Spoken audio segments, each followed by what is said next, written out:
So, Steve Jordan, tell me how you two got together and met for the first time in your relationship. And Yeah. Well, I have to thank my dear friend Artie Smith in New York, who was the drum guy in New York. The joke was that I was the Artie of LA. okay. And he was, I've known him since the late 70s. Cool guy. He had a cartage company back then. He did, and he had all the top guys. He did Gad and Yogi Horton, and Jordan was one of his clients. And he was the band guy for the Letterman show. And Paul Shaver, the four-piece band, with Willie, Hiram, and Jordan was a drummer. So we became friends, and if his clients came to LA, called Jamo, and my clients, when they went to New York, called Artie. And he would have got most of the work anyways, because he was the guy, but when Jeff went to do some Steely Dan stuff, Artie took care of him and stuff. And the first gig I did for Steve was Neil Young, and Cooch, Danny Korchmar, produced the record, and it was an album called Landing on Water. So I had this Yamaha kit, and he had the cymbals of this. Oh, sure, yeah. So I got him up like that, he walks in, and it's Jeff, hey, I already says something about him. He sits down, he goes, can you lower these down? I go, well, I thought that's how you play. He said, on the first time I did the Letterman show, my mom said to me, I couldn't see you, because the cymbals were low. So the cymbals went up, but when he plays live in the studio, the cymbals are down. So TV setup versus other setups. Of course. Yeah. And he was the coolest guy, and incredible drummer. And I don't mean to bag on other drummers, because there is no the best, and everybody's got their thing and this, that. But he was a real musical guy, or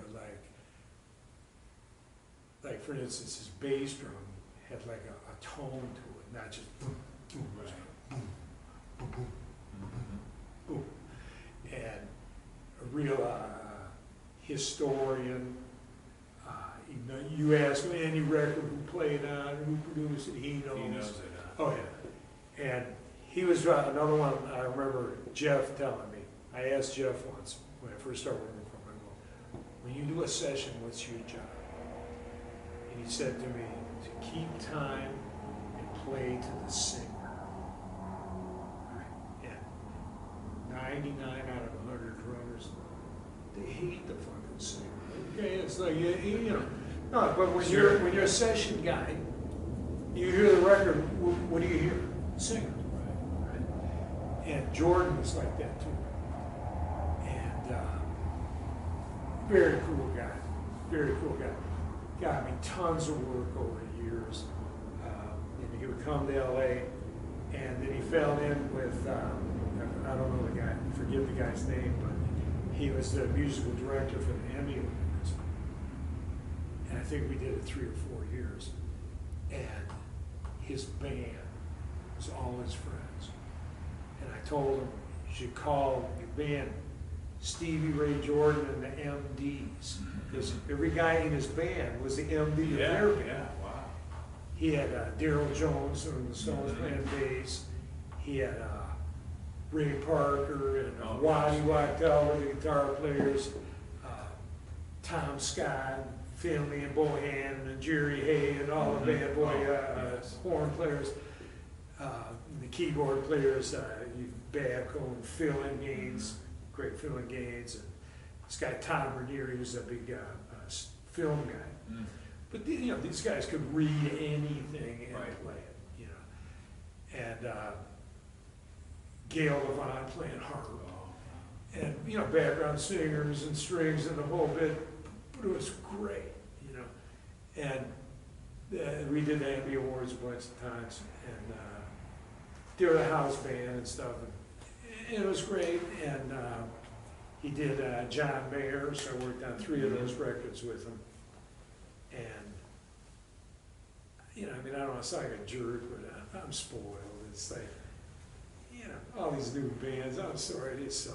You know, I know all the kids like Green Day want to kill me, but Sure, like, sure, you know, right. I wouldn't go across the street to see him for free. And he did John Mayer, Mhm. and I'm sorry, but that kid plays his ass off. What a guitar Yeah. and what a player. And they had Pino Palladino playing Oh, bass. yeah. And I met him in Paris when he was 18. I went with Jeff to do David Gilmour, Pink Floyd, his first solo album. And Pino was the bass player. He was 18 years old. And he killed it. And what a player. Wow. Yeah. And I remember Jeff did a couple of Henleys, played on, not the whole record, but played on Henley stuff. And Henley was doing the song Sunset Grill. And he told Jeff, I want to fret, you know, any good fretless bass players. Well, Jocko was the, you know, the guy, Sure. but, you know, he couldn't get him. So Jeff said, this Pino Palladino, blah, blah, blah. And Henley flew him over and he played fretless bass on Sunset Grill and killed it. And his career just went from then on. And when Ant Whistle died, he played with the ew, you have to say it, it's cockney, the ew. And, you know, a bunch of sessions and stuff. Yeah. And he played with another great act, that this kid D'Angelo. Mhm. Oh, yeah. And it was like young kids, but they were playing 70s R&B Oh, funk. It It's was a great great. group. Great group. No, it was yeah. great, man. Like that, like actually, like restored my faith in a lot of these younger kids. No, because most of it's, you know, yo, what's up, yo, and it's Mhm. a drum machine, and Right, you know, yeah. and a sequence keyboard. Maybe there's a bass player. Yeah, And sure. I'm sorry, but it's like this shit sucks. You know, as that brother said, I can't pay it any mind. You know. Right, yeah. But so anyways, he did those records with Pino and Mayer and a couple of keyboard players and stuff, some horns sometimes. And they did a trio record, 3-piece, and a smoke.